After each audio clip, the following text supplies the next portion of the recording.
ठीक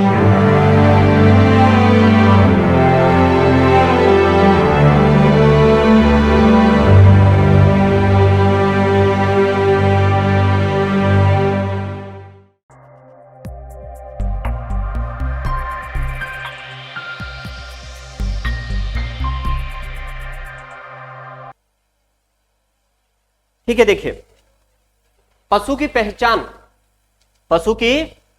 पहचान क्यों करनी है, पहले तो ये बताएं मुझे। आइडेंटिफिकेशन क्यों जरूरी है? एनिमल्स में आइडेंटिफिकेशन क्यों जरूरी है?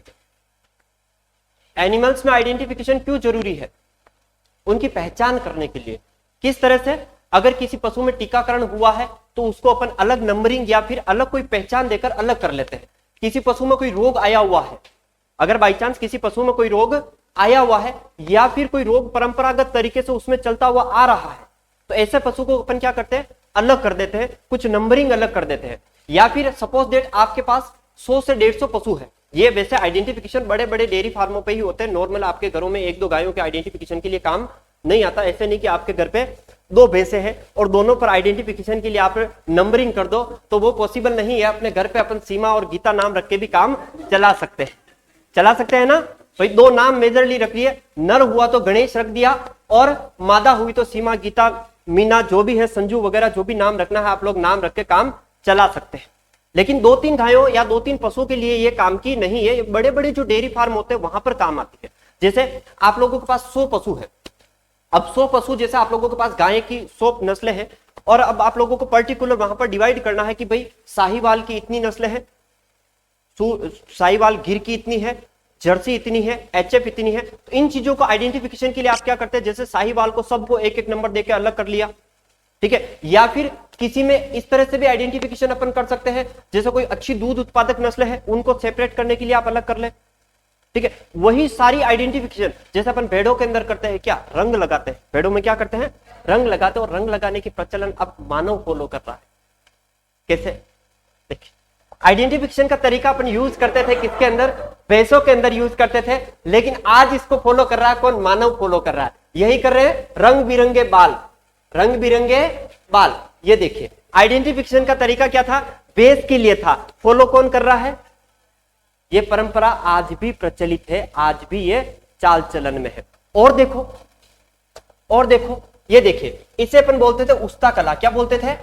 उस्ता कला बोलते थे ना भाई। 2 चीजें होती है, उस्ता कला और जट कतराई। ये भैंस की, ये ब्रीड है किसकी? ये ब्रीड है, फोटो तो अच्छी है ना, हैंडसम ही तो है, हैंडसम ही तो है। देखे आइडेंटिफिकेशन के लिए इस चीज को यूज किया जाता था। कभी कभी बालों को काटकर उससे अलग चित्र दे दिया जाता था, अलग अलग कोई आकृति बनाई जाती थी जिससे पशु की पहचान आसानी से हो सके ऊँटों के अंदर, ठीक है। लेकिन आज ये देखिए, ये उस्ता कला आज भी मानव इसको फॉलो कर रहा है। हिसामुद्दीन उस्ता बेचारा चल बसा इस दुनिया से, लेकिन आज भी इसकी परंपरा नाई जो है चला रहे हैं। अब नाइयों की भी कला देखें, काफी बार यहाँ पर 2020 लिख देते हैं, भाई 2020 में एक बार बाल कटवाए होंगे तो उसने कर दिया था। इस तरह का प्रचलन आज भी प्रचलित है। अभी तो यही नहीं, सुअर में अपन क्या करते हैं? ईयर नोचिंग करते हैं ना, ईयर नोचिंग करते हैं। मानव भी इस चीज टैटूइंग है ये, और मानव ये देखिए, मानव भी ईयर नोचिंग करवाने लग गया है। मानव भी क्या करवाने लग गया है? Year notching. ये सारे के सारे आइडेंटिफिकेशन के तरीके, यानी मैं कह सकता हूं जो मानव आज के प्रचलन में चल रहा है या मानव जो आज जो कर रहा है वो प्राचीन पंक्ति में किसमें होती थी? पशुओं में होती थी। और ये जो कला आप लोग देख रहे हैं ना, ये वाली, ये बालों वाली, ये पहले कभी एक जमाने में गधों के अंदर की जाती थी। ये तो ऊंट मैंने आप लोगों को एक एग्जाम्पल के लिए दिया था। किसके लिए? सिर्फ और सिर्फ एग्जाम्पल के लिए कि इसको अपन उस्ता कला बोलते हैं। इसको क्या बोलते हैं? उस्ता कला। बाई चांस आप लोगों ने जीके में नहीं पढ़ा हो, हिसामुद्दीन उस्ता ने इसको स्टार्ट किया था, हिसामुद्दीन उस्ता, ठीक है। उस्ता कला अपन इसको बोलते हैं, बीकानेर की प्रसिद्ध है, ठीक है। और यही कला पहले इसमें होती थी, किसमें? गधों के अंदर। और आज कौन कर रहा है? इसीलिए मैं कह रहा था एक दिन कि मानव जानवरों से भी गया बीता है, ठीक है। चले, एक आता है टेटूइंग। टेटूइंग गुदवाते हैं ना, अपने तरफ नहीं गुदवाते। मेजर देखना, आदिवासी अंचल में देखना आप, आदिवासी अंचल में हर एक महिला, हर एक पुरुष गुदवाता है। हाथ पर कुछ ना कुछ टैटू बनवाता है। ठीक है, ये टैटूइंग की क्रिया क्या करता है, ये देखिए बड़े प्यार से अलग अलग तरीके के टैटू इसमें बनाए हुए हैं। ठीक है, ये टैटू क्या है इसमें बनाए हुए हैं, और यही टैटू आज भी अपन फॉलो कर रहे हैं। बाकी पहले ये क्या होता था, आइडेंटिफिकेशन के लिए फॉलो करते थे, किसमें इंक यूज करते थे, किसमें कानों के अंदर इंक यूज करते थे, किसमें कानों के अंदर इंक यूज करते थे, और इंक के जरिए क्या है अलग अलग नंबरिंग अपन कर देते थे। यही प्रचलन आज भी मानव फॉलो कर रहा है, यही प्रचलन आज भी मानव फॉलो कर रहा है। इसी से रिगार्डिंग आज का अपना टॉपिक है क्या, आइडेंटिफिकेशन ऑफ एनिमल, किस तरह से पशुओं की पहचान अपन कर सकते हैं, इसका क्या उद्देश्य है। हेडिंग क्या डालोगे, आइडेंटिफिकेशन ऑफ एनिमल्स, यानी पशु की पहचान, पशु की पहचान, पशु की पहचान। ये बड़े विचित्र चलचित्र है जो आप लोगों के सामने मैंने रखे हैं।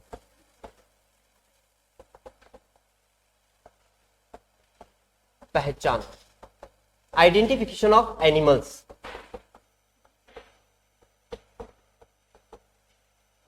फिकेशन ऑफ एनिमल्स, पशु की पहचान किस तरह से कर सकते हैं, क्या उद्देश्य हो सकता है, क्या उद्देश्य है। सबसे पहले ऑब्जेक्टिव ही डाले कि ऑब्जेक्टिव क्या है इसका, उद्देश्य, उद्देश्य क्या है, क्या उद्देश्य हो सकता है आपके हिसाब से, क्या उद्देश्य हो सकता है आपके हिसाब से। भाई कोई टीकाकरण, टीकाकृत पशु है, टीकाकृत पशु है, या फिर अधिक उत्पादक पशु है, अधिक उत्पादक पशु है, या फिर रोगग्रस्त पशु है, रोगग्रस्त पशु है, या फिर नस्ल की पहचान हेतु, नस्ल की पहचान हेतु, पहचान हेतु अपन क्या करते हैं, अलग अलग तरीके से उसको पहचानने के तरीके बनाते हैं, अलग अलग तरीके से। वैसे नॉर्मली तो क्या होता है कि पशु जो होता है अपने अपने घरों में वैसे ही स्वतः ही घुस जाता है, लेकिन आप लोगों के पास जैसे भेड़ है, बकरी है, अब ऐसी कंडीशन में आप लोगों के पास काफी बल्क क्वांटिटी में पशु है, बल्क क्वांटिटी में पशु, ऐसी कंडीशन में आप लोग क्या करेंगे, ऐसी कंडीशन में भाई सब पशु समान रूप से दिखता है, जैसे भेड़ और बकरी को आप किसी भी एंगल से देखो आप लोगों को समान दिखेगा। एक ही अगर नस्ल की अगर बकरियां या एक ही नस्ल की अगर आपके पास भेड़ है तो सब क्या दिखेंगे, एक ही समान दिखेंगे। ऐसी कंडीशन में आपको क्या करना है, उस पर कुछ न कुछ ऐसा आइडेंटिफिकेशन का तरकीब लगाए, या फिर कुछ न कुछ ऐसा आइडेंटिफिकेशन की पहचान छोड़ दे जिससे आप पहचान सकते हैं कि ये मेरी नस्ल है। जैसे आप लोगों के पास 100 गाय है, तो नॉर्मली मेरे पास ही अगर 100 गाय है तो मैं सब पर ए नाम का टैग लगा दूं, क्या लगा दूं, ए फॉर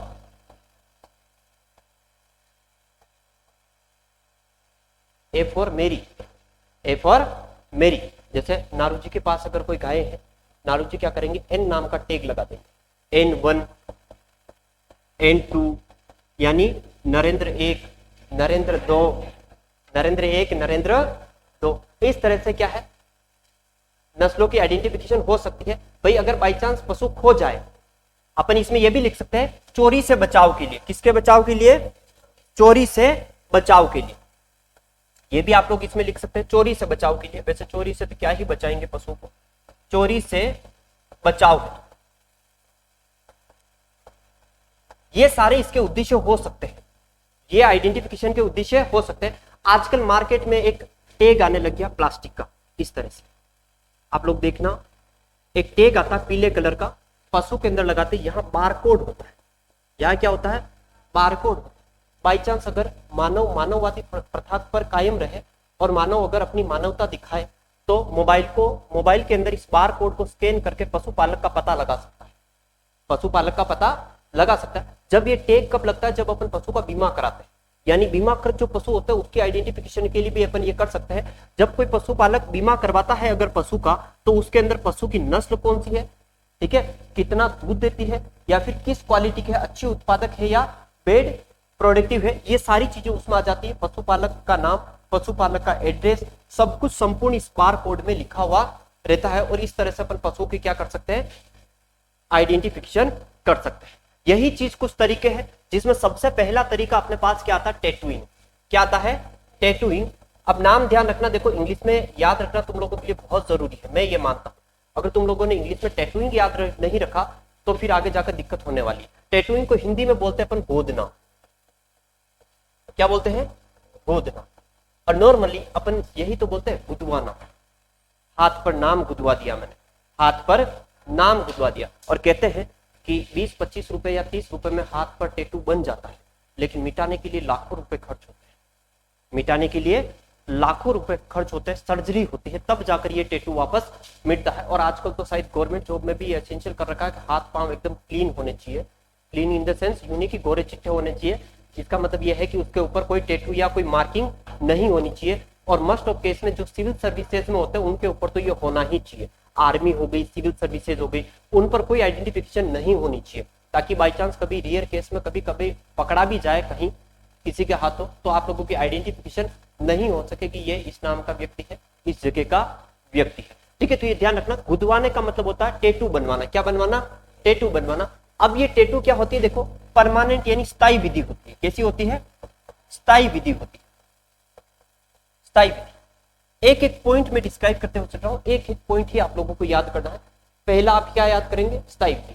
वैसे तो बहुत सारी स्थायी विधियां होती है, लेकिन सबसे महत्वपूर्ण विधि है ये क्या है? स्थायी विधि। किसके द्वारा करते हैं? मशीन द्वारा। मशीन द्वारा। कहां करते हैं? कान में। कान का जो द्विविभाजक हिस्सा होता है ना, ये वाला एकदम सॉफ्टन पार्ट और गोरा चिट्टा होता है, चाहे बेस काली हो या गोरी हो, कोई फर्क नहीं पड़ेगा। कान का जो अंदरूनी हिस्सा होता है वो क्या होता है? एकदम साफ सुथरा होता है। तो कान के अंदर क्या करते हैं? कान के अंदर शाही द्वारा, ठीक है, इसके द्वारा, शाही के द्वारा, शाही के द्वारा मार्किंग की जाती है। मार्किंग, मार्किंग की जाती है। शाही के द्वारा अपन क्या करते हैं? मार्किंग कर देते हैं। मार्किंग जैसे 824, ये यहां लिखा हुआ 3878 STS। STS in the sense, कहने का आशय ये है कि STS जैसे कोई एक फार्म का नाम है, STS जैसे कोई एक फार्म का नाम है, और नंबर ऑफ एनिमल्स इस पर टेक कर दिया कि इतने नंबर का पशु है, ये इस फार्म का पशु है, इतने नंबर का पशु है, इस फार्म का है, या इस सीरीज का पशु है, इस सीरीज का पशु है। आप लोग जब भी टेबुलेशन करते हैं ना, टेबल फॉर्म में निम्नीकरण करते हैं किसी चीज को, तो आप क्या करते हैं? जैसे आप लोग टोमेटो लिखा किसी ने, तो टोमेटो की सारी वेराइटीज एक साथ लिखते हैं। उसमें भी अगर आपको टेबलिफिकेशन या फिर आप निम्नीकरण करना हो, आप लोगों को सारणीकरण करना हो, तो आप क्या करते हैं? जैसे आप लोगों ने टोमेटो की निर्धारित वृद्धि वाली किस्में, अनिर्धारित वृद्धि वाली किस्में, ट्रांसजेनिक वेराइटीज, रोग प्रतिरोधक किस्में, इस तरह से आप क्या करते हैं? उनको अलग अलग भागों में विभाजित कर देते हैं। ठीक है, फिर उसके अंदर एग्जाम्पल्स लिख देते हैं। तो यही चीज होती है। जैसे इसने क्या लिखा? A, ठीक है, 2, 4। अब ये किसी की एक सीक्वेंस होगी, या तो ये होगी कि अधिक उत्पादक नस्ल है, या फिर इससे अच्छी ऊन प्राप्त होती है। ये सारी चीजें अपन इसमें कर सकते हैं। भाई, इससे सुअर से मेजर चीज क्या प्राप्त होती है? इसके बाल, इसके बाल। सुअर से मेजर चीज अपन क्या प्राप्त करते हैं? बाल ही प्राप्त करते हैं।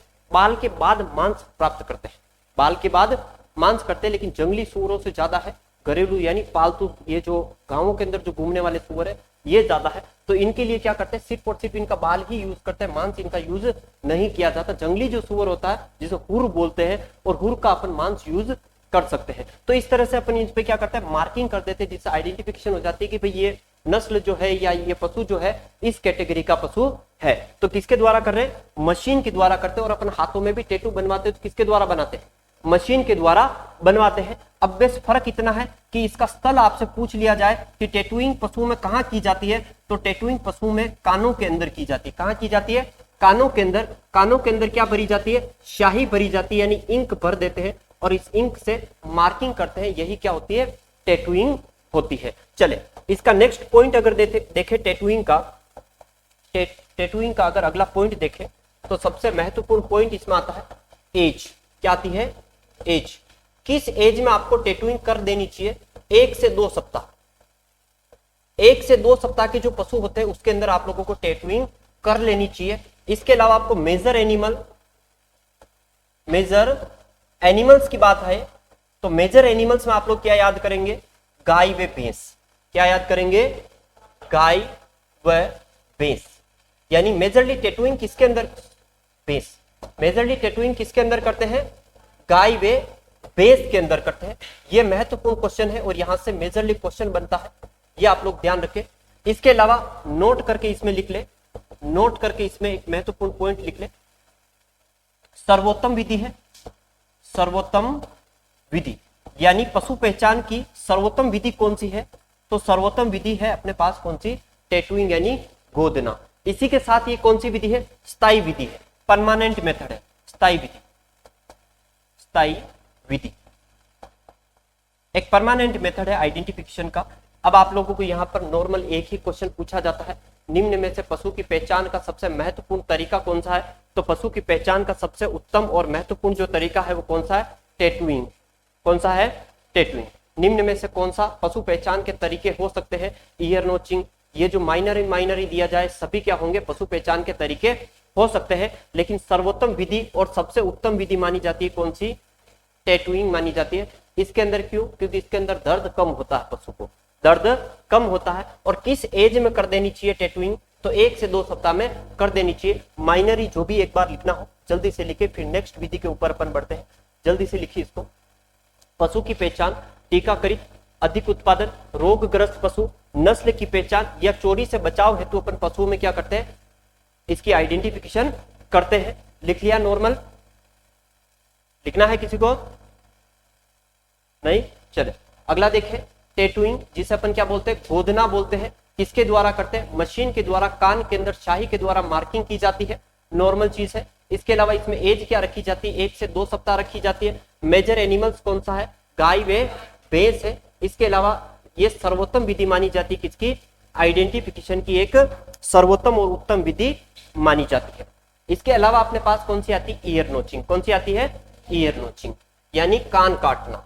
क्या काटना, कान काटना। अभी जस्ट मैंने बताया, देखो वैसे तो ये ईयर नोचिंग अपनी तरफ नहीं करते, ये जो मैं ईयर नोचिंग का तरीका बता रहा था आप लोगों को, ये वाला, ये ठीक है, ये एक बहुत अच्छा आइडेंटिफिकेशन का तरीका सुअर में। इसमें आइडेंटिफिकेशन का अच्छा तरीका सुअर में। आप लोगों ने गांवों के अंदर, शहरों के अंदर सुअर देखे होंगे, उनके अलग अलग तरीके से कान कटे हुए रहते हैं, अलग अलग तरीके से कान कटे हुए रहते हैं। लेकिन समस्याग्रस्त तब हो जाता है जब सुअर का कान किसी एक पर्टिकुलर शेप में आप लोगों को काटना चाहिए। सुअर का कान क्या है, एक पर्टिकुलर शेप में आप लोगों को काटना चाहिए, एक पर्टिकुलर शेप में आप लोगों को काटना चाहिए। लेकिन आजकल क्या करते हैं लोग बाग, इस तरह से इसको काटने लग गए, जो कतई सही तरीका नहीं। इस तरह से एक डिजाइन बना देते हैं, ये सही तरीका नहीं है ईयर नोचिंग का। ठीक है, ईयर नोचिंग का सही तरीका क्या होता है, ईयर नोचिंग का सही तरीका होता है वी शेप। क्या लगाना होता है, वी शेप। अब आप इससे वी शेप अलग अलग दे सकते हैं, कोई दिक्कत नहीं है। एक वी शेप यहां दे सकते हैं, एक यहां दे सकते हैं। अगर आप यहां भी देना चाहते हैं, अगर आपके आइडेंटिफिकेशन में अगर डिफिकल्टी हो रही है, अगर आपके पास काफी ज्यादा सुअर है, अगर आप उस पहचान नहीं पा रहे, तो आप उसे अलग अलग मार्किंग या कैटेगराइज के रूप में डिवाइड कर सकते हैं। जैसे आप दो कट लगाते हैं, इसका मतलब आप एक पल के लिए सोच सकते हैं कि ये 2 कट वाले अच्छे मांस उत्पादक ब्रीड्स है, अच्छी मांस उत्पादक। 3 कट लगाए, इसका मतलब ये क्या है, अच्छी ऊन उत्पादक या अच्छे बाल इससे प्राप्त होते हैं। या माइनरी जो आप लिख सकते हैं कि भाई 1 कट लगाकर आप कह सकते हैं कि इसके अंदर कभी ना कभी कोई रोग आया है, ठीक है, तो आप बच सकते हैं। भाई कभी ना कभी रोग आया है तो इससे अपने को क्या काम है, भाई हो जाता है, इंसान बीमार हो जाता है। लेकिन अगर विचित्र परिस्थिति में कोई ऐसा रोग आया हो जो क्या है, आने वाली संतति में फैल जाए, आने वाली संतति में फैल जाए, तो आप इस चीज के लिए आइडेंटिफिकेशन करके इसको क्या कर सकते हैं, रोक सकते हैं। इसका संकरण या फिर इसका क्रॉस किसी भी मादा से नहीं करवाए, इसका क्रॉस या इसका संकरण किसी भी मादा से नहीं करवाए। या फिर हो सकता है इसको बध्याकृत कर दिया हो, इसको क्या कर दिया हो, बध्याकृत कर दिया हो। अब बध्याकृत का मतलब कास्ट्रेशन अगर उसमें कर दिया है, यानी उसके जो नर जनन तंत्र था उसको क्या कर दिया, डिस्ट्रॉय कर दिया, खत्म कर दिया। ऐसी कंडीशन में भी आप आराम से पता लगा सकते हैं कि भाई ये कपलिंग करने लायक नहीं है। भाई कपलिंग तो होगी लेकिन किसी को गर्भित करने लायक ये नहीं है। इस तरह से अपन आइडेंटिफिकेशन कर सकते हैं। ये मंगोली जो होते हैं ना, मंगोली ये आदिम जनजाति है, विश्व की आदिम जनजाति मंगोलियन, जो साउथ अफ्रीका वगैरह इन जंगलों में पाई जाती है। ये लोग होठ भी छिदवा देते हैं, होठ के अंदर एक रिंग लेते हैं और उस रिंग को यहाँ डाल देते हैं, जिससे होठ नीचे से कट जाता है और वो होठ पूरा का पूरा बाहर लटका हुआ दिखाई देता है। ये मंगोली जो जनजाति है ये बहुत आजकल विचित्र हो गई है। आजकल आप लोग इनके पास जाते थे, पहले पैसे लेते कुछ भी बताने से पहले। आदिम जनजाति है, इनका तौर तरीका। और आदिम जनजाति का आशय क्या होता है? आप जो पढ़ते हैं ना आदिवासी, आदिम जनजाति, इसका वास्तविक मीन क्या होता है? कौन है आदिवासी अंचल से? डूंगरपुर, बांसवाड़ा, प्रतापगढ़, शाहबाद, किशनगंज, कहां से हो? डूंगरपुर से? हाँ, बारह शाहबाद से। क्या होता है आदिम जनजाति का मतलब? आपकी तो सहरिया जनजाति भारत की एक प्रमुख आदिम जनजाति है जिसे भारत सरकार ने अनुमानित की हुई है। क्या होता है आदिम जनजाति का मतलब?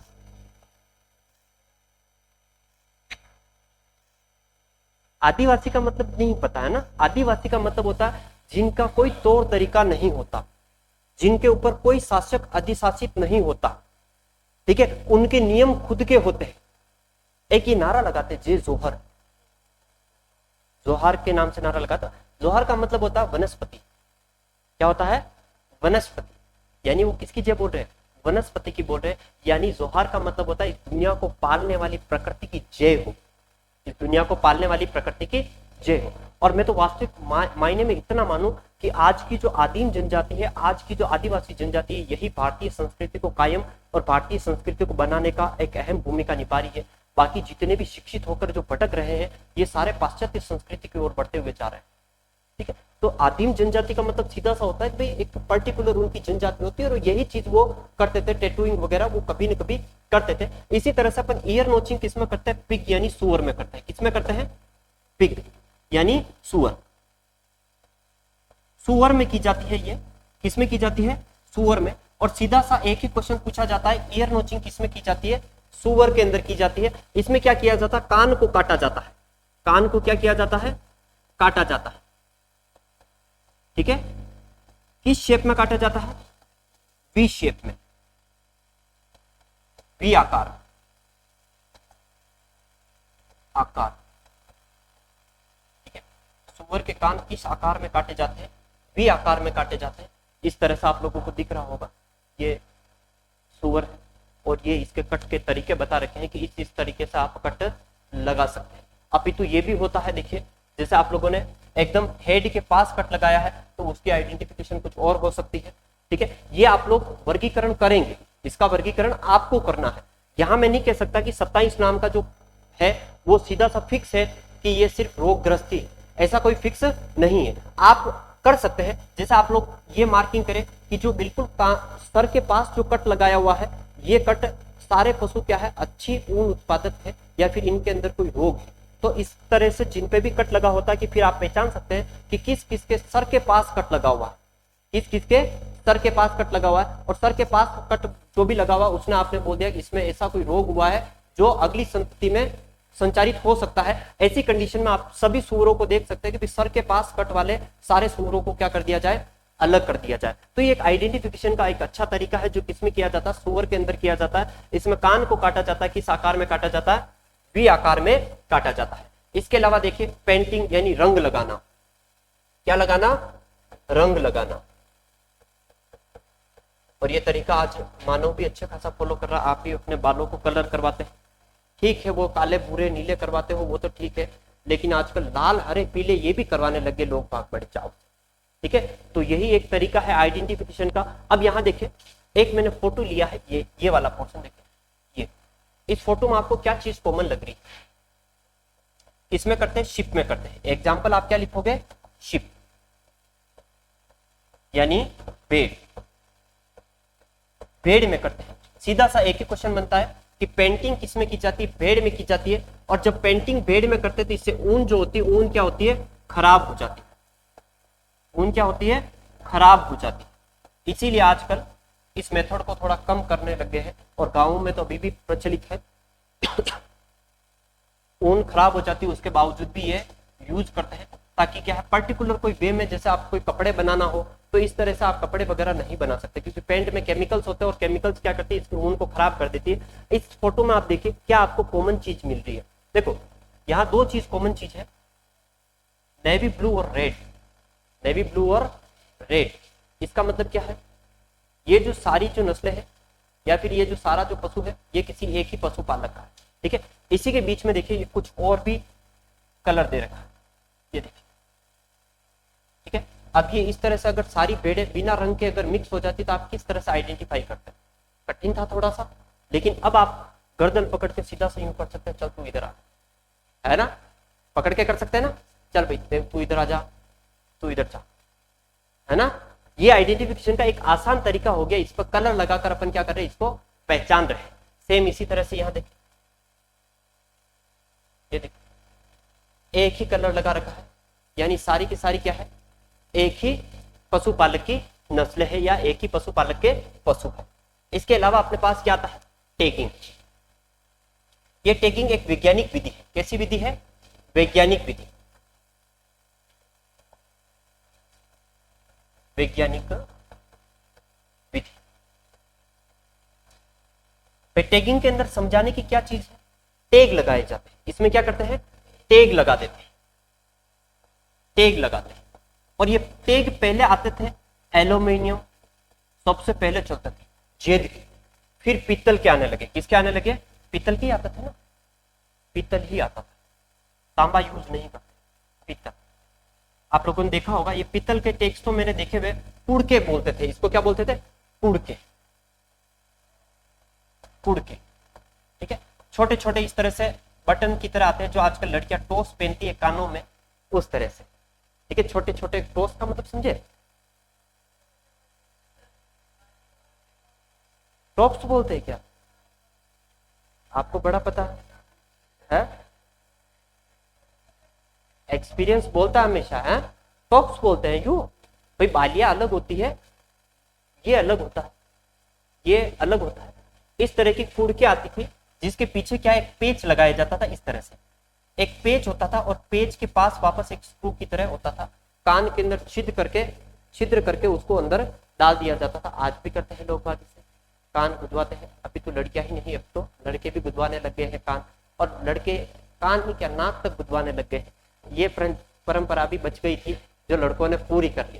किसी ने गुदवा तो नहीं रखा नाक, नाक तो नहीं करवा रखा किसी ने। कान तो ठीक है, कॉमन चीज हो गई है, कान तो क्या है, कॉमन चीज हो गई है। लेकिन आजकल लड़के नाक में भी पहनने लगे हैं क्या, नोज पिन। ये एल्यूमिनियम पीतल वगैरह के आते थे। किसके आते थे?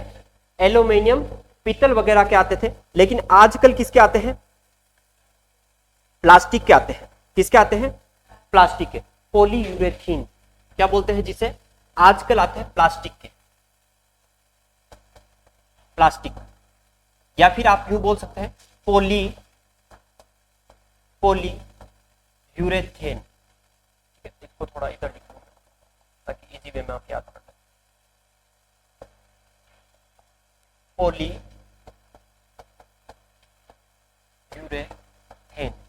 ठीक है, ये polyurethane is an a type of A plastic. इसका प्रकार है, एक प्लास्टिक का ही प्रकार है। इस प्लास्टिक का प्रकार का यूज अपन जैसे लीकेज वगैरह होते हैं तो उसमें भी करते हैं, टेपिंग के रूप में। इसी तरह का ये बाउंडेड आता है, इस तरह का कुछ एक प्लास्टिक आता है। इस प्लास्टिक का यूज आजकल मेजरली करने लगे हैं, और इसी प्लास्टिक को पिघलाकर एक टैग बनाया जाता है। इसी प्लास्टिक को पिघलाकर एक टैग बनाया जाता है। वैसे तो नॉर्मली है कि आप सभी पहचानते हैं कि प्लास्टिक का बनता है। किसका बनता है? प्लास्टिक का। लेकिन एक पर्टिकुलर वर्ड में यहां लिखवा रहा हूं, कौन सा? Polyurethane, polyurethane. अगर बाई चांस दे दे कि आजकल जो टैग है वो किसके बन रहे हैं, तो आप लोगों को ध्यान रखना पॉलीयूरेथेन के टैग बन रहे हैं। और टैगों पे क्या होता है, जैसे ये देखिए यहाँ पर क्यूआर कोड दे रखा है। क्या दे रखा है? नंबरिंग भी दे रखी है और क्यूआर कोड भी दे रखा है। इसमें हर एक तरीके से यहाँ देखिए, जैसे इसने ओके लिखा हुआ है। क्या लिखा हुआ है? ओके। और इसने एम्प्टी लिखा हुआ है। क्या देख लिखा हुआ है? एम्प्टी। अब दोनों का मीन अलग अलग है। ओके यानी एक अच्छी नस्ल, ओके चल सकती है, एक अच्छी नस्ल है। एम्प्टी यानी मिल्क प्रोडक्टिव नस्ल है। इस तरह से अलग अलग टैगिंग कर देते हैं। और इसके नीचे ये जो बार कोड दे रखा है, इसमें पशुपालक की आइडेंटिफिकेशन होती है कि ये पशु किस पशुपालक का है, और क्या उसके फोन नंबर है, क्या उसका एड्रेस है। खैर हालांकि आजकल तो भैंसे चोरी, पशु चोरी कम होने लगे। पहले बड़े होते थे, आप कोई सी भी आइडेंटिफिकेशन कर लो, अगर भैंस चोरी हो गई तो वापस मिलना असंभव होती है। वो काफी बार ये होता था कि भाई अगर बाई चांस किसी भैंस या पशु को ढूंढने गए और आवाज अगर सुन ली तो वो रंभाने लगती थी, और रंभाने की वजह से अपने को पता चल जाता था कि इस बाड़े में अपनी भैंसें तो नहीं है कहीं, बाकी तो क्या होता है, पशुपालक आजकल अच्छे अच्छे चतुर होते हैं, इनको भी निकाल फेंकते हैं कि भाई आइडेंटिफिकेशन तो गई भाड़ में, पहले पशु को अपने घरों में बांधो, अगर अच्छी उत्पादक है तो उसको पहले घरों में बांधो। लेकिन मैं ये कह रहा था कि अगर मानवता होती तो क्या करेगा, क्यूआर कोड सर्च करेगा, क्यूआर कोड सर्च करके उसके पशुपालक का पता बता देगा। क्योंकि मानवीय प्रकृति में मैंने एक चीज देखी है, जितना मैंने अनुभव किया है उतना मानव से प्यार करने के बजाय पशुओं से प्यार करता है। मानव से प्यार करने के बजाय पशुओं से प्यार करता है। एक पल के लिए घर के अंदर कोई गुजर जाए या कोई मर जाए, उसमें भी अपना इतना शोक व्यतीत नहीं करते हैं जितना शोक व्यतीत अपन करते हैं एक पशु को अपने घर से दूर करने में, या एक पशु को घर से बेचने में, अगर कोई मरे हुए मृत पशु को देखने में इतना शोक व्यतीत होता। और मैं तो ये मानो कि अगर कोई इंसान मर जाता तो 1 दिन 2 दिन 3 दिन याद कर लेते हैं, इससे ज्यादा नहीं करते। लेकिन भैंस या पशु अगर कोई मर जाता तो उसको कम से कम 1.5-2 महीने तक उसकी याद आती रहती, एक पशु था। ठीक है, तो कुछ आइडेंटिफिकेशन के तरीके हैं। भाई टैगिंग के अंदर टैग लगाया जाता है, एक वैज्ञानिक विधि है। कैसी है, एक वैज्ञानिक है। अब ना मैं इसको स्थायी कह सकता हूं और ना ही अस्थायी कह सकता हूं। जब तक कान के अंदर टैग है तब तक आइडेंटिफिकेशन आप आराम से कर सकते हैं, और जैसे ही टैग हटाया और आइडेंटिफिकेशन इसकी हट जाएगी। तो यही चीज होती कि टैग पहले एल्यूमिनियम के आते थे, यानी जेद के आते थे, फिर पीतल के आने लगे, और पीतल के मार्केट में काफी अच्छे चले थे। और ये पीतल के टैग उन्हीं को दिए जाते थे जो बीमा करवाते थे, उन्हीं को ये टैग दिए जाते थे। और ये टैग देने का काम करता था उस टाइम पे जीएसएस, ग्राम सेवा सहकारी समिति, ग्राम सेवा सहकारी समिति। ये चलती है कोऑपरेटिव बैंक के अंदर। किसके अंदर चलती है, कोऑपरेटिव बैंक के अंदर चलती है। ये आप लोगों के कोई काम की चीज नहीं है। पीतल के टैक्स कौन प्रोवाइड करवाता था, तो जीएसएस करवाता था उस टाइम पर, क्योंकि उसी के पास एग्रीकल्चर का सारा ब्यौरा और पशुपालक का ब्यौरा रहता था, और सारे किसान उन्हीं के पास आते थे। अब इसका यूज करते हैं कौन, एलएसए वाले जो होते हैं। अब इन प्लास्टिक के टैगों का प्रयोग एलएसए वाले करते हैं, और एलएसए जिन्होंने वेटरनरी कर रखी है और वही इसका यूज करते हैं, वही इसका बीमा करवाते हैं और वही इस पर टैग लगवाते हैं। ठीक है, और ये किसके बने होते हैं, प्लास्टिक के जो टैग बने होते हैं पॉलीयूरेथेन के बने होते हैं। अगला आइडेंटिफिकेशन क्या है अपने पास, रिंगिंग यानी छल्ला। क्या है, छल्ला। अब देखिए छल्ले 2-3 तरह के होते थे। एक छल्ला होता था इस तरह से, जिसको गले में पहनाया जाता था। किसमें पहनाया जाता था, गले में।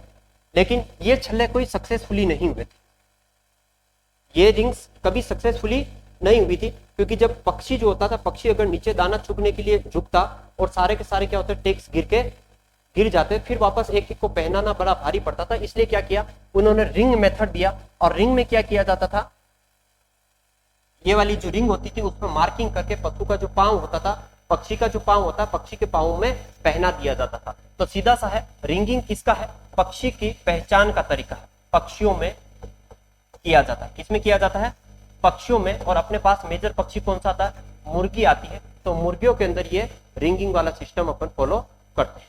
ठीक है, रिंगिंग में सीधा लिखना है अपने को पक्षी, क्योंकि यहां से माइनरी क्वेश्चन बनते हैं। सबसे इंपॉर्टेंट क्वेश्चन अपने पास यहां से बनते हैं, क्या है, ब्रांडिंग। पहले क्या था, गोदना पड़ा था, टेटूइंग में क्या पड़ा था, गोदना। और इसका मतलब क्या होता है, दागना। क्या होता है, दागना। आप लोगों ने कभी शैल्य चिकित्सा का नाम सुना, शैल्य चिकित्सा, दापा दिया जाता है, दापा देना नाम सुना, दापा, दाम, हाँ सॉरी, दाम नहीं, दाम। ये जब भी कभी कोई इंसान बीमार हो जाता था, जैसे निमोनिया वगैरह की शिकायत होती, तो गर्म किसी धातु को रखते थे पेट के ऊपर और उससे डाम दिया जाता था। ठीक है, छोटे बच्चों में अक्सर ये करने को देखा जाता है और आदिवासी अंचल में बहुत ज्यादा किया जाता था। अब इस प्रथा को गैर कानूनी प्रथा घोषित कर दिया। दाम देना को क्या कर दिया, गैर कानूनी कर दिया, क्योंकि ये काफी ज्यादा नुकसानदायक होती है। इन्फेक्शन फैलने के ज्यादा चांसेस होते हैं। इससे क्या होती है, चमड़ी जल जाती है, चमड़ी क्या होती है, जल जाती है। लेकिन यही चीज अपन जब काफी बार किसी का बदन दर्द हो, ठीक है, ऐसी जब स्थिति आती है, तो शल्य चिकित्सा यानी आयुर्वेद में जब अपन जाते हैं तो आयुर्वेद में शल्य चिकित्सा के द्वारा ही ऐसा किया जाता है, जिसमें क्या किया जाता है, पूरी स्किन को, जैसे किसी में फैट काफी ज्यादा हो गई हो, फैट काफी ज्यादा हो गई हो, उस कंडीशन में क्या किया जाता है, पूरी बॉडी पर छोटे छोटे रिंग्स पहना दिए जाते हैं, छोटे छोटे रिंग्स पहना दिया जाता है और कुछ समय के लिए उस रिंग को पहनाए रखते हैं, जिससे क्या होता है, उसकी सारी फैट जो होती है पसीने के रूप में बाहर निकल जाती है और देन नेक्स्ट उन रिंग्स को वापस खोल दिया जाता है। ठीक है, तो ये कुछ तरीके हैं जिसे अपन बोलते हैं ब्रांडिंग यानी दागना। क्या होता है? दागना। अब दागना का मीन अगर मैं देखूं तो सीधा सा होता है दागना, दागने का मीन होता है कि गर्म लोहे की छड़, लोहे की छड़ द्वारा पशु के शरीर पर दागा जाता है। गर्म लोहे की छड़ को क्या कहा जाता है? पशु के जो शरीर होता है उस शरीर पर दाग दिया जाता है। जैसे फर्स्ट वन देखिए, गर्म लोहे की छड़, एक क्रूरता भरी है ये सारी इमेज, बहुत बड़ी क्रूरता वाली है, मैं मानता हूँ भाई। इतनी अगर गर्म लोहे की छड़ पशु के पुट्ठे पर लगाओगे तो जाहिर सी बात है उसमें इन्फेक्शन फैलेगा, क्योंकि घाव भरने में वापस टाइम लगता है। और अगर ये घाव सही टाइम पर नहीं भरा और उसके बीच में अगर बारिश आ गई तो इन्फेक्शन होकर पूरा का पूरा पशु क्या होगा? अनुत्पादक हो जाएगा, खराब हो जाएगा। तो ये काफी दोषपूर्ण विधि मानी जाती है। और दोषपूर्ण मानने के साथ साथ ही एक बहुत अपनी माने कठिनाई या फिर दर्दनाक विधि है। तो इसका प्रयोग अपन ज्यादा आजकल नहीं करते, ज्यादातर आजकल अपन यूज करते हैं टैगिंग का। किसका यूज करते हैं? टैगिंग का। आजकल वैज्ञानिक विधि यूज करते हैं कौन सी? टैगिंग। लेकिन सबसे प्रचलित विधि कौन सी है? टैटूइंग, गोदना। सबसे प्रचलित विधि कौन सी है? गोदना। यानी आपसे पूछा जाए पशु में आइडेंटिफिकेशन का सबसे प्रचलित विधि कौन सी है? गोदना। और दूसरे नंबर पे कौन सी है? तो टैगिंग, जिसमें अपन क्या करते थे? कानों में छल्ले लगा देते थे। इस विधि के अंदर अपन अच्छे से डिस्क्राइब करके पढ़ते हैं। भाई सीधा सा है, दागने का मतलब होता है किसी गर्म लोहे की छड़ या किसी धातु की छड़ को गर्म किया जाता है और पशु के शरीर पर दाग दिया जाता है। दागने के दो स्थान हो सकते हैं, पशु के शरीर के दागने के दो स्थान हो सकते हैं। ये दोनों स्थान, पहला क्या है? जांग, और दूसरा क्या है? पुट्ठा। तो आप सीधा सा हेडिंग डाल के लिखेगा दागने का स्थान या स्थल। किस स्थल पर दागा जाता है? स्थल। किस स्थल पर दागा जाता है? तो पहला दागा जाता है कहां पर? पुट्ठे पर। पुट्ठे पर, ठीक है, पिछली जांग पर, पिछली जांग पर। और दूसरा रखा जाता है कहां पर? कंधे पर, कंधे पर, ठीक है। ये दोनों स्थान है जहां पर मेजरली पशु को दागा जाता है। और सबसे महत्वपूर्ण जो स्थान है वो कौन सा? पिछले टांग का पुट्ठा। यहाँ पर क्या होती है? स्किन थोड़ी हार्ड होती है, इसलिए यहीं पर मेजरली दागा जाता है। अलग अलग नंबरिंग लगाते हैं। जैसे एस नाम की रोड पर आप गर्म करोगे, उस रोड को क्या करोगे? पशु के पुट्ठे पर दाग दोगे। इस तरह से अलग अलग आइडेंटिफिकेशन का तरीका हो सकता है। उसी तरह से अपन देखें इसमें आयु क्या होनी चाहिए, एज क्या होनी चाहिए, पशु की किस एज में आप लोगों को दागना चाहिए। ये अच्छा क्वेश्चन है। पशु को किस एज में दागना चाहिए या पशु में किस एज में ब्रांडिंग करनी चाहिए। तो सबसे इंपॉर्टेंट लिखो कि बड़े पशु, बड़े पशु, बड़े पशु जैसे गाय भैंस, बड़े पशु जैसे गाय भैंस, गाय वे भैंस। अगर भेड़ बकरी और सुअर में ये विधि अगर आप अपनाते हैं तो उसका क्या होगा? बेचारी का जीव तो थोड़ा सा पहले इतना होता है, जीव पहले ही थोड़ा होता है। अगर आप इसी गर्म लोहे की छड़, गर्म लोहे की छड़ मूव, ठीक है, हाँ भाई आप उधर बैठे हुए इतना शरीर को कष्ट क्यों दे रहे हो? आपकी पूरी बॉडी मूव कर रही है ये, फिर आप इस एंगल से देख रहे हो, कष्ट हो रहा है ना? या सहारा लेना जरूरी है? बुढ़ापा थोड़ा आया अभी तक। लोग बाग आजकल बुढ़ापे में भी अच्छे खासे तंदुरुस्त रहते हैं और तुम नौजवान होकर इस तरह की हरकतें करते हैं। इतना बॉडी को कष्ट दे रहे हो भाई साहब, टहका लगा के बैठे हैं और फिर गर्दन को मोड़ के यूं देख रहे हैं। इतना कष्ट नहीं है ना। जितनी चीज हो सके उतनी आसानी से करे, आसान बनाकर उसको करे, क्या करे? आसान करे, ठीक है, कष्ट नहीं दे शरीर को। चले, इसके अलावा एज क्या होनी चाहिए? तो मोर देन 8 मंथ या फिर 8 वीक, यानी 8 सप्ताह से अधिक आयु के पशु, 8 सप्ताह से अधिक आयु के पशु, 8 सप्ताह से अधिक आयु के पशु, अधिक आयु के पशु छोटे पशु में नहीं करनी चाहिए, ध्यान रखना। कम आयु के पशु में, जो भी पशु 8 सप्ताह से कम के हैं उनमें ब्रांडिंग कभी नहीं करनी चाहिए, उनमें ब्रांडिंग कभी नहीं करनी चाहिए। सिर्फ और किस में करें? जो 8 सप्ताह से अधिक आयु के पशु है उसी के अंदर आप लोगों को ब्रांडिंग करनी चाहिए। इस ब्रांडिंग के भी काफी सारे टाइप्स आते हैं, इस ब्रांडिंग के भी काफी सारे टाइप्स आते हैं, वो अपन टाइप्स देखते हैं। सबसे पहला जो टाइप आता है वो कौन सा आता है? सबसे पहला जो टाइप आता है, प्रथम जो प्रकार आता है, hot iron rod, hot branding, hot branding या फिर हॉट आयरन रोड भी आप इसे बोल सकते हैं। क्या बोल सकते हैं? हॉट आयरन रोड, जिसे अपन बोलते हैं गर्म लोहे की छड़, गर्म लोहे की छड़, लोहे की छड़। इसमें कुछ दिखाने की जरूरत है। गर्म लोहे की छड़ द्वारा, गर्म लोहे की छड़ द्वारा पशु को दागा जाता है। यानी पहले क्या किया जाता है? पहले एक जो छड़ होती है जिस पर कोई मार्किंग लगी हुई है, जैसे वाई नाम की मार्किंग है, इस रोड को क्या करोगे? लाल होने तक गर्म करोगे। लाल होने तक क्या करनी है? अपने को गर्म करनी है। जैसे ही ये रोड गर्म होती है, ये रोड जैसे ही इस तरह से गर्म होती है, जैसे WO, ये रोड बिल्कुल लाल हो जाती है। लाल होते ही अपन क्या करेंगे? इस तरह से पशु के पुट्ठे पर दाग देंगे, जिससे क्या होगा? स्किन जल जाएगी। जिससे स्किन क्या होती है? जल जाती है। बड़ी दर्दनाक होती है, काफी दर्द देती है, इसलिए आजकल ये फॉलो नहीं करते, पहले करते थे इस चीज को। अगली अपने पास आती है कौन सी? दूसरी विधि आती है अपने पास, कौन सी? केमिकल, यानी रासायनिक विधि, रसायन विधि। इसमें क्या किया जाता? बार्डिलेक्स शाही का प्रयोग किया जाता था, और बार्डिलेक्स शाही को क्या करते थे? कंधों के ऊपर लगा देते थे, जिससे एक मार्किंग हो जाती थी इस तरह से, बार्डिलेक्स शाही। ये देखिए सेकंड वाला पॉइंट, ये वाली बार्डिलेक्स शाही। ये कलर है, ये क्या है? कलर है, जो कुछ समय रहता फिर वापस हट जाता। तो ये कलर के द्वारा भी अपन कर सकते थे, बार्डिलेक्स शाही का प्रयोग कर सकते थे, बार्डिलेक्स इंक आप बोल सकते हैं, या बार्डिलेक्स ऑयल आप बोल सकते थे। तो आप सीधा सा लिखे बार्डिलेक्स, बार्डिलेक्स शाही द्वारा, शाही द्वारा, ठीक है। बार्डिलेक्स शाही के द्वारा अपन रासायनिक ब्रांडिंग करते थे। किसके द्वारा करते थे? बार्डिलेक्स शाही के द्वारा करते थे। तीसरी अपने पास आती है एक मेजर और इंपॉर्टेंट, तीसरी अपने पास जो मेथड आता है वो है कोल्ड। ये सबसे इंपॉर्टेंट है, ध्यान रखना। हाँ, बार्डिलेक्स शाही रसायन में यूज करेंगे। किसमें करेंगे? रसायन में यूज करेंगे। अगला अपने पास आता है कोल्ड या क्रायो ब्रांडिंग, कोल्ड या क्रायो ब्रांडिंग, कोल्ड या क्रायो ब्रांडिंग, कोल्ड या क्रायो ब्रांडिंग। क्रायो का मतलब समझ गए? क्रायो का मतलब क्या होता है?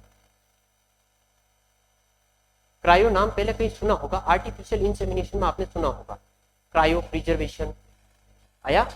इसमें अपन दो चीज यूज कर रहे थे, लिक्विड नाइट्रोजन और CO2, लिक्विड नाइट्रोजन और CO2। ये सेम उसी तरीके से होती है, लेकिन इसमें टेम्परेचर थोड़ा भिन्न रहेगा। इसको अपन बोलते हैं ठंडी दागना, ठंडा दागना। क्या बोलते हैं? ठंडा दागना। लेकिन अब ठंडा दागना इसका मतलब ये नहीं है कि दर्दनाक नहीं होगा, दर्दनाक नहीं होगा। इसमें नहीं होता दर्दनाक, तो एक ही चीज होती है, वो बार्डिलेक्स शाही के द्वारा किया हुआ केमिकल। इस केमिकल के द्वारा दर्द नहीं होता, लेकिन कुछ हद तक स्किन जो होती है उसको डैमेज होती है, बाकी इसमें दर्द नहीं होता है। तो ये ठंडा जो दागना है, इस ठंडे दागने में दो चीज यूज की जाती थी। पहला शुष्क बर्फ यूज किया जाता था। क्या किया जाता था? शुष्क बर्फ, शुष्क बर्फ, या फिर आप लिख ले CO2। क्या लिखो? CO2, ठीक है। शुष्क बर्फ यानी CO2 यूज करते थे, और इसमें इसका तापमान रखा जाता था -240 डिग्री सेल्सियस। कितना रखा जाता था? -240 डिग्री सेल्सियस तापमान पर शुष्क बर्फ को लेकर उसके पुट्ठे पर लगा दिया जाता था। अगर इस तापमान पर आप 1 डिग्री सेल्सियस -1 पर जाते ही आप जमने लग जाते हैं, -1 पर जाते ही आपकी बॉडी क्या होती है? जमने लग जाती है। अगर इस टेम्परेचर पर आप पशु के शरीर पर कोई वस्तु रखते हैं तो बेशक स्किन जो होती है क्या होगी? गलकर बाहर निकल जाएगी, जलेगी नहीं, गलकर क्या होगी? बाहर निकल जाएगी, यानी दाग वहां पर भी रह जाएगा। दूसरी चीज अपन इसमें यूज करते हैं लिक्विड नाइट्रोजन। क्या यूज करते हैं? Liquid nitrogen. और ये लिक्विड नाइट्रोजन का टेम्परेचर -196 डिग्री सेल्सियस रखा जाता है, -196 डिग्री सेल्सियस रखा जाता है। इस आइडेंटिफिकेशन में कोई भी एक ऐसा पॉइंट नहीं छोड़ा जो आप लोगों को नहीं पढ़ाया हुआ है, ठीक है। हर एक पॉइंट कवर अप किया है, हर एक जितने भी एक्स्ट्रा पॉइंट है वो सारे चीज अपन ने यहाँ पर कवर अप की है, ठीक है। तो यहाँ अपना आइडेंटिफिकेशन कंप्लीट होता है। हालांकि आप लोगों को पता होगा ये लिक्विड नाइट्रोजन से अपन किसको प्रिजर्व करते हैं, लिक्विड नाइट्रोजन में अपन किसको रखते हैं, वीर्य को रखते हैं। किसको रखते हैं, वीर्य को, और सेम टेम्परेचर रखते हैं। आप कभी ट्राई करना चाहो तो लिक्विड नाइट्रोजन जो हो उसमें जाकर अपनी उंगली देना, फिर नाम मेरा मत लेना कि सर ने बोला था इसलिए दिया है ना, ब्लेम नहीं आना चाहिए। बाकी आप कर सकते हैं, ट्राई कर सकते हैं। अगर शरीर से मोह नहीं हो तो एक बार करके देखना, आपकी पूरी जो स्किन है, चमड़ी जो है ये बाहर निकल जाएगी और बीच में से आराम से देख सकते हो। ओह माय गॉड, ये हड्डी तो ऐसी है मेरी, है ना। बिना एक्सरे के आप अपनी हड्डियों को देख सकते हैं। इससे क्या होगा कि सारी की सारी चमड़ी जो होती है बाहर निकल जाती है। तो ये दोनों चीजें अपन इसीलिए यूज करते हैं कि जो चमड़ी होती है वो चमड़ी क्या होती है, बाहर निकल जाती है। तो ये आप लोगों का क्लियर क्या है, आइडेंटिफिकेशन का तरीका है। इसी तरह से जो माइनर टॉपिक्स है वो अपन एक एक दिन लेते हुए चलेंगे। आज के लिए इतना ही, थैंक यू सो मच। मिलते हैं नेक्स्ट क्लास के अंदर। जय हिंद, जय भारत।